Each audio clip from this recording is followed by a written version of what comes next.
Hi friends, welcome back to my channel. ఈరోజు మనం మెక్కామ్ వాళ్ళది French fries, instant French fries ఎలా ట్రై చేయాలో చూద్దాము. సో ఎవరైనా ఫ్రెంచ్ ఫ్రైస్ చేయాలనుకుంటే ఆలూతోనే కాదండి, ఇలా ఇన్స్టెంట్గా కూడా మనకి దొరుకుతాయి డీమార్ట్ ఆర్ నార్మల్ స్టోర్స్లో. అక్కడికి కూడా వెళ్ళి మీరు తీసుకోవచ్చు. ఈ విధంగా ఉంటాయి. 1 minute చూపిస్తున్నాను. ఇదిగోండి, ఇది ఓన్లీ ఫ్రీజర్లోనే మనం ఫ్రీజ్ చేయాలి. నార్మల్గా ఫ్రీజ్ చేస్తే పాడైపోతుంది.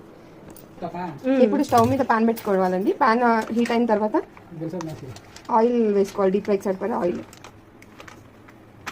ఒక 5 to 10 minutes హీట్ అవనివ్వండి. ఎంత హీట్ అయితే అంత క్రంచీగా ఉంటాయి. ఎవరికైనా ఫ్రెంచ్ ఫ్రైస్ చాలా ఇష్టం అయితే ఇలా ఇన్స్టెంట్గా ట్రై చేయండి. ఇంట్లో అంత పెద్ద ప్రాసెస్ చేసే కంటే ఈజీగా అలా ఫ్రై అయిపోతూ ఉంటాయి. మనం తీసుకొని అలా తినేయచ్చు. గోల్డెన్ బ్రౌన్ కలర్ వచ్చే వరకు మనం ఇలా డీప్ ఫ్రై చేసుకోవాలండి.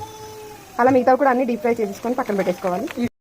ఇవన్నీ ఈ విధంగా ఫ్రై చేసుకోవాలండి. ఫ్రై చేసుకొని ఒక బౌల్లోకి తీసేసుకోవాలి.